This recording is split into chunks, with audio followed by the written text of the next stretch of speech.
ध्यान से सुनना, मैं आपको एक बेहतरीन चीज समझाता हूं, आपको मजा ही आ जाएगा। मान लो मैं आइसोबारिक हीट एडिशन कर रहा हूं किसी आइडियल गैस को। मैंने क्या बोला? Let us suppose I am doing the isobaric heat addition to an ideal gas. ठीक है बच्चों, what will happen to the pressure? Pressure will be constant. भाई आइसोबारिक की बात हो रही है ना, प्रेशर विल बी कांस्टेंट। ठीक है, what will happen to the volume?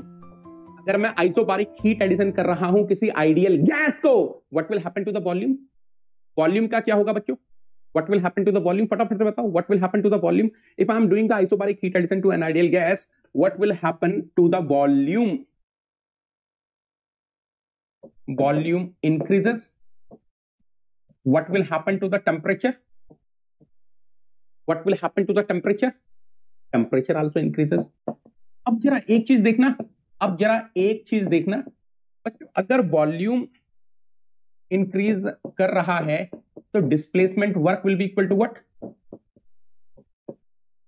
WD122 क्या होगा? पॉजिटिव होगा या नेगेटिव होगा? If volume is increasing, I am having the expansion, what will be displacement work? Positive और नेगेटिव? पॉजिटिव होगा।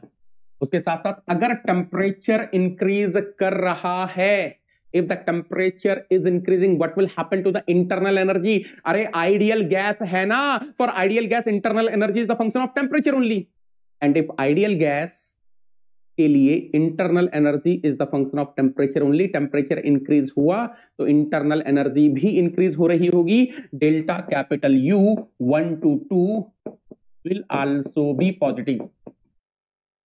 आपने हीट एडिशन किया तो Q पॉजिटिव है,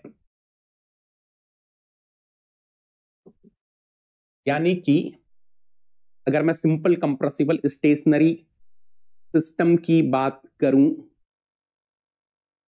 सिंपल कंप्रेसिबल बोला तो केवल डिस्प्लेसमेंट वर्क पिक्चर में आ रहा है। स्टेशनरी सिस्टम बोला तो delta capital E is equal to delta capital U। तो अगर मैं किसी सिंपल कंप्रेसिबल स्टेशनरी सिस्टम की बात करूं which is consisted by ideal gas and ideal gas undergoing isobaric heat addition process, तो भाई अगर Q पॉजिटिव है तो बाकी दोनों भी क्या होंगे? पॉजिटिव ही होंगे। तो याद रखना, जब ये सिचुएशन होगी कि आइसोबारिक हीट एडिशन हो रहा है किसी आइडियल गैस को which is consisting simple compressible stationary system, तो अगर एक पॉजिटिव है तो बाकी दोनों भी पॉजिटिव होंगे।